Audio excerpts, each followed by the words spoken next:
Assalamu alaikum wa rahmatullahi wa barakatuh. My name is Malek Osseiran, and I lead the business for LinkedIn. And today I'm going to go and walk you through the future work of AI and how it's going to impact our working environment. I'm going to have a disclaimer to make. I might overwhelm you with a lot of data and insights, so bear with me. There's things that I'll be talking about you might know, things that you might be new to you. But I always believe that sharing is caring. So the more data I provide, I think it will be more useful for you. So going forward, I just want to really touch on our mission and vision. So everything we do in LinkedIn revolves around these two pillars. So our mission is to connect the world's professionals to make them more productive and successful. And our vision is to create an economic opportunity for every member in the global workforce. And the reason why we talk about this is because LinkedIn has different data points that we brought together that created an economic graph. So this helped us digitally map the world's economy on our platform because we have a good representation of the workforce. We have over 1 billion members on LinkedIn, represented by 59 million companies. We have thousands of education institutions all over the world, 15 million jobs on the platform, and we're standardizing the skills. We have around 40,000 skills that are available on this. Why am I talking about this? Because this will lead to the information and the data that we have that can be shared, that can help businesses make a calculated decision. Also, we can work with economies, we're working with governments on how to deal with the future, how to help with unemployment, and we can also work with organizations to see where the skill gaps are and how they can potentially plan their workforce. So in MENA itself, we have over 60 million members. So I just wanted to go through some sequence of events of how things got disrupted in our workforce. So if we recall, 2019 and 2020, there was the pandemic. So this obviously changed and disrupted a lot of the businesses and how we do things. We saw, obviously, people started to interact more digitally. This helped us expedite as well a lot of our presence and digital professionals on world transformation. So a lot of people that thought they couldn't work except for traditional ways started to go on digital. I had endless conversations with executives that just wanted to understand what's going on in the world, to connect with their peers, and grow their digital presence. So this was one way that helped expedite the digital transformation that we saw. After we got out of the pandemic, we saw people changing jobs, and there was a disruption in the job market at an unprecedented rate. We call it the Great Reshuffle. Some people call it the Great Resignation. But this also showcased that there was a lot of people that started to contemplate why are they working. So industries that were hit really hard during the pandemic, and they started to say, what shall they do? There was a lot of questions they were asking. Am I doing an impactful job in my day-to-day job? And as well, we saw emerging trends where people started to focus more on diversity. We saw people started to focus more on sustainability and other industries and segments. So during the Great Reshuffle, we saw that a lot of the people were interested in several factors for them to get employed. So one of them was the ability to have that flexibility to work where they want and when they want.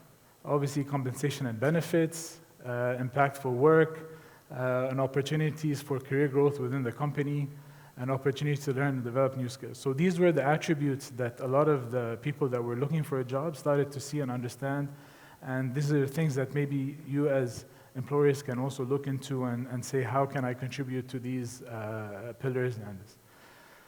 So the changes are still there, obviously, with the macro and the geopolitical situation that we're having, the conflicts that arise in Russia and Ukraine, and the Middle East. You see that inflation is on the rise. So you always have to take an adaptive approach. So there's a lot of uncertainties. So the most important thing is we see the organizations and the leaders that take an adaptive approach to enhancing the skills and upskilling their employees or the people are the ones that will be successful. And also give them that capability to have that flexibility. So flexibility has become a very important element where there's the hybrid element of work. So whoever adopts this has that agility to weather the changes and the fast-paced changes that are happening. This brings me to skills as the new currency. If there's something that I want to focus on today, it's mainly about how skills is the new currency, so how we're focusing on a skill-based economy, so focusing on skill first. And this is such an important element because you're going to see how the changes with AI and all the different skill sets that are needed for people to be successful in their current work environments. So just to give you some context and some data on this, so 80% of the jobs that were on the rise in 2023 did not exist 20 years ago. So that's the change that were happening. So if you look at how the internet was disruptive in the past, by doing your jobs, can you do your job without using the internet right now? I don't think we can do calls, meetings, or even do any searches. So AI is potentially going to have the same impact that the internet had when it came to the world.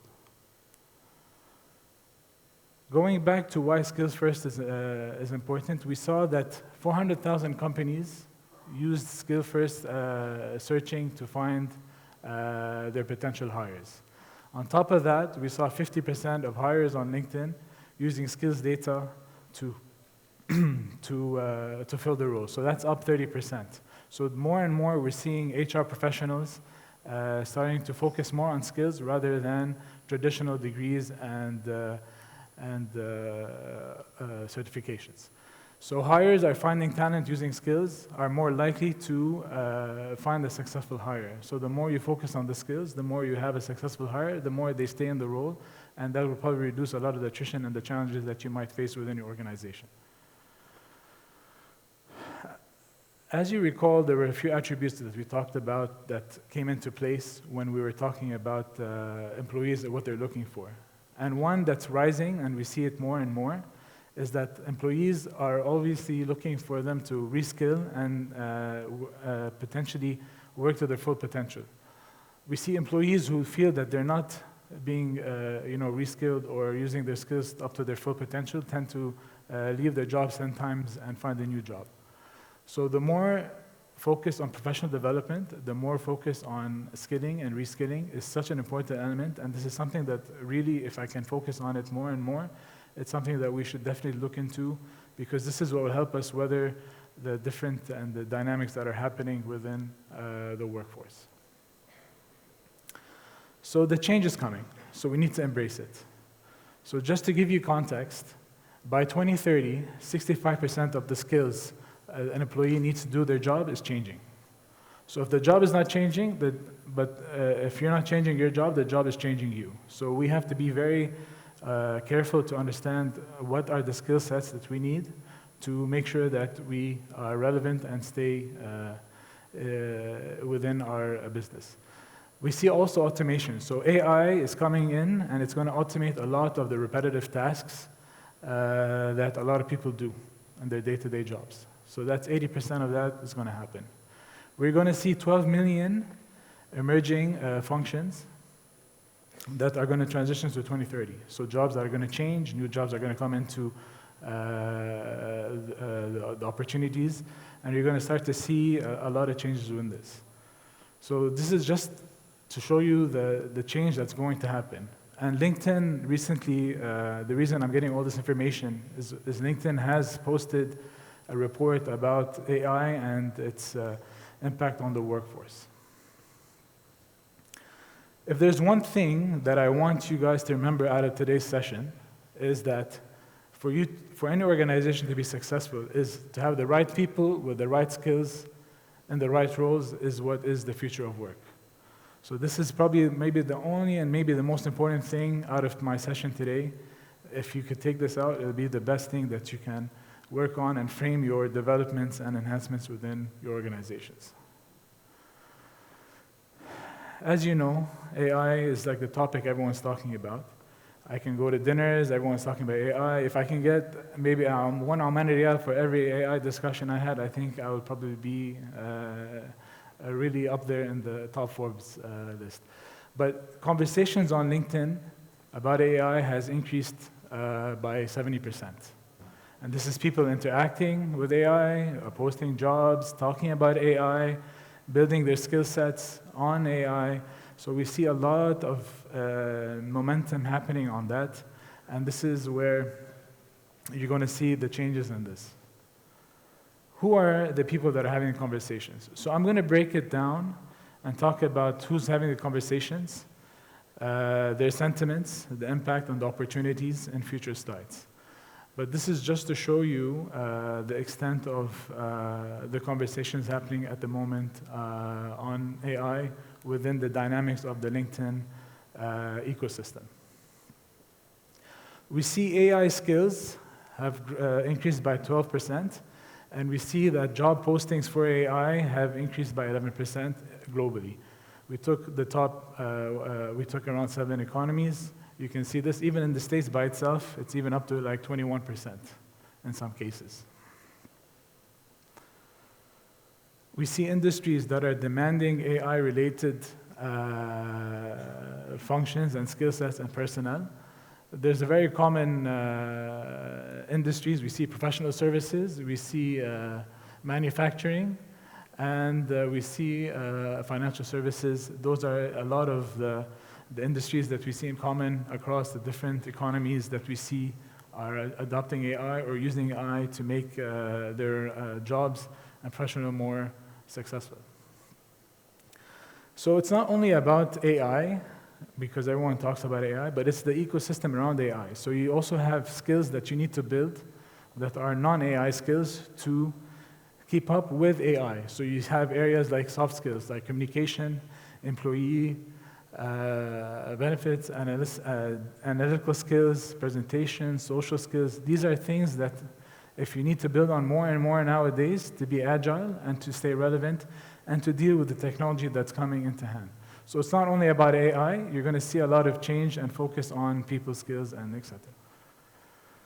So what are the opportunities that we see, and what are the different breakdowns and the challenges that we see across industries, generations, and even genders? So if you look at this, we see 55% of the LinkedIn members stand to be disrupted by AI, by generative AI. What does that mean? LinkedIn's broken the changes into 3 ways. We have augmented, disrupted, and insulated. And I'll explain what those 3 elements are. So augmented is basically AI can do the job or complement their job to help them, be more successful. And we look at disruption. Disruption is more on, it will replace it almost 100%, where the tasks that they're doing on a day-to-day will be disrupted and AI will take over. And then insulated basically is elements where it won't disrupt as much as the rest of the skill set. So it will fall in line and they'll use AI to enhance and make their jobs much better. So in the past, we saw that having a degree and graduating from university was the only thing that would help you land a job. We see here in our studies that people that have a bachelor's degree and a graduate degree are probably going to have the most impact when it comes to generative AI. This doesn't mean that an education is not important, so I just want to make that disclaimer, so don't let anyone drop out of university right now.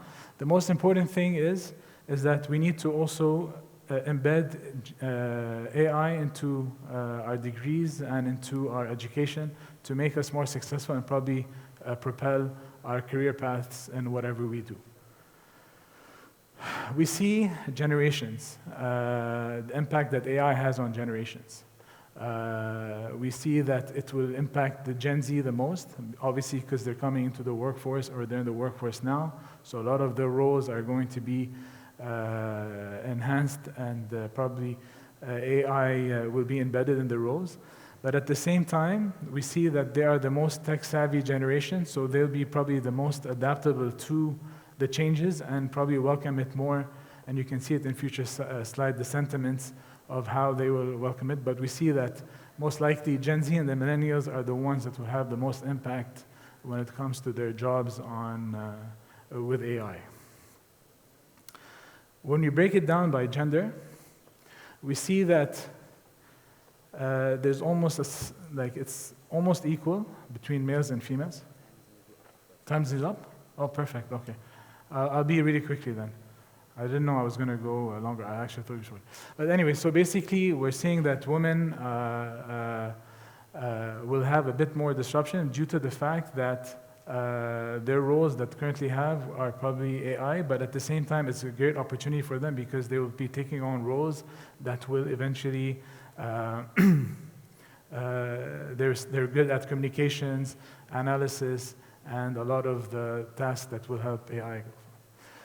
Anyways, just to go quickly on the sentiments, I just wanted to talk about maybe a local sentiment. We did some research also locally, more on UAE and Saudi Arabia. We saw that a lot of the percentages in UAE and Saudi Arabia said that AI will bring a significant change to their work.